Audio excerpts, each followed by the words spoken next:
Right, there's no point walking through these camps because we've done that already. Only Patriots of Britain have walked through the camps at night time. All the other fannies run away.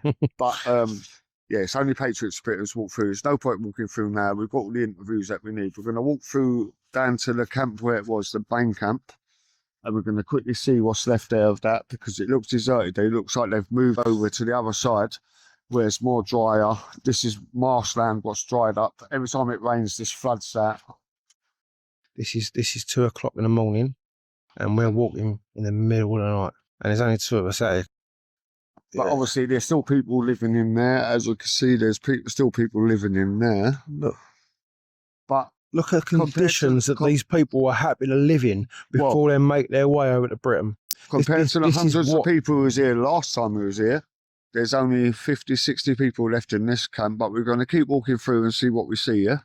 As I said, Patriots of Britain are the only group, only patriots that are willing to do what we're doing right now. And we ain't doing it for the pound note. We ain't doing it for the GoFundMes. We're out here for the right reasons. Over here, there's a fire going just behind there. You can just see barely in the distance the fire. There's people out there. We can see them. There's definitely migrants still out there.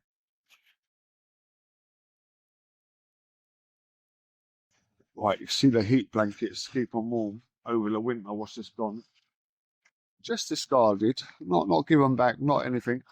Just discarded right now. If you look here to the left, look at this. Right, this is pure horribleness. Look, thousands upon thousands upon thousands of bottles of beer, Jack Daniels, Leffy. What is it? Leffy beers, all sold on the market just across the road. Was supplied by the NGOs. You shut down the NGOs. You shut down this whole thing. It's the NGOs. It ain't the governments. It ain't anybody else. It's the NGOs facilitating this. And this is all facilitated by Care for Calais and all the NGO groups. What's out here? This is all facilitated by them. Without them, none of this could exist. That's why we have to shut down the NGOs for supply all this stuff. Look, what we've got here. Heineken, vodka, Leffy, trainers. Who donated them trainers? There's someone in England who probably donated them trainers. Look at that. Look at the state of the place. Like, we're going to walk up further. This is the camp what once had hundreds of people in it. Now deserted. All on the other side where it's nice and dry. Oh, there's still some people here remaining. Look.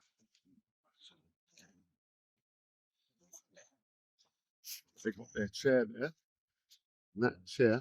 It's probably where they sit there and tell their stories to the rest of them after. I can't see, it's so dark. It's got to be at least 3 or 4. Right, 6 tents here. 6. Probably has on about 20 to 30 people. Look what they're living in.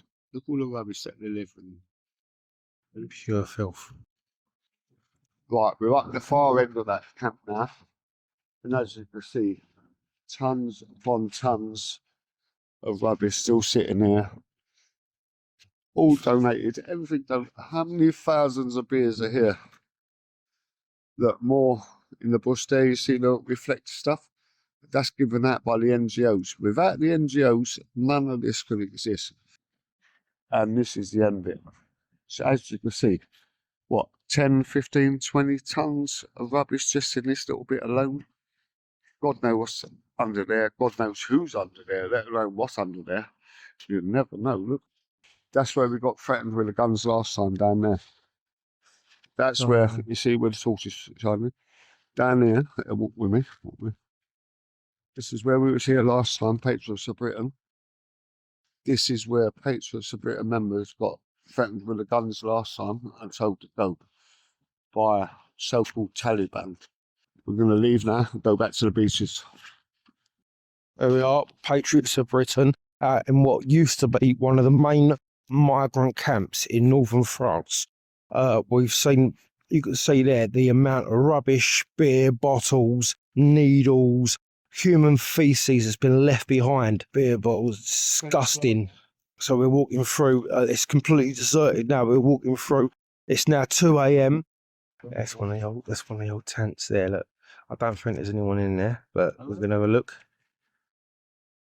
It's desert, completely deserted. Look, Let's have a little look, see what they've got in there.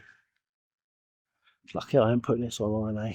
Oh, I ain't got my gloves on it. Oh, I ain't got my gloves on, so I'm having a touch. someone was actually. There's human feces over there as well. Come here 3 months ago. This was packed with people. A couple of hundred people throughout this whole camp when we come here 3 months ago.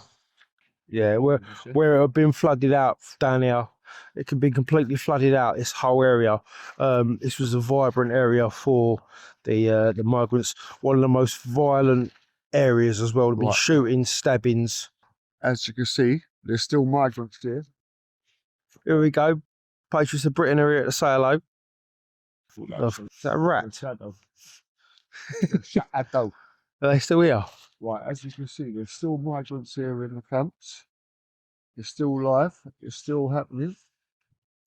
About 30 tents still here, sleeping inside. We won't bother going to disturb them. There's no point in disturbing them. Are they in there, you reckon? Oh no, they definitely are. Look, that's a new tent put up. It's just been freshly strung. Look at the string. How clean the string is. Over there. So there's no point in going in there. We've got all the interviews that we need. There's more that side as well. But yeah, they're still here, living amongst this filth. They're waiting for the NGOs to help them out, and the Albanian, Algerian, whatever they are, gangsters to get their boats, and they get their text message. They run to the beach, which is where we've been sitting all night waiting to see them try and do that. And the French police do absolutely fuck all, and off they go to England on their dinghy.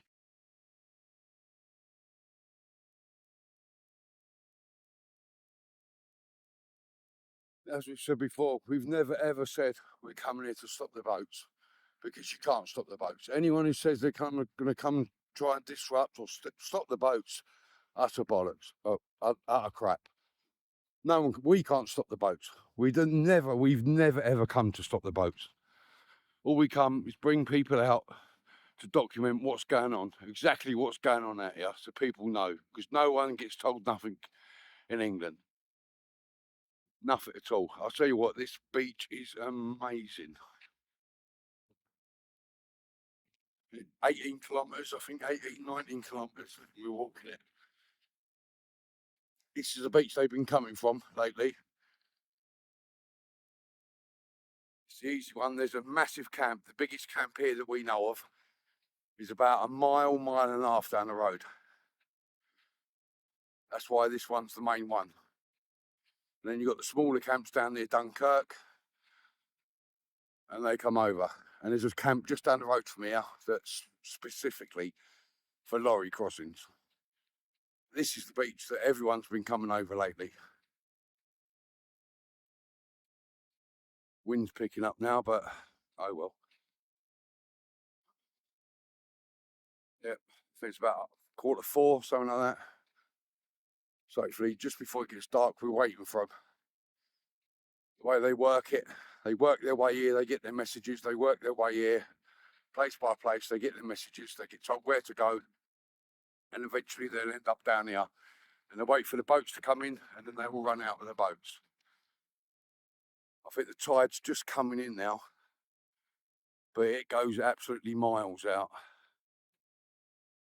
So I'm hoping it's not wind against tide or anything, and it's perfect conditions.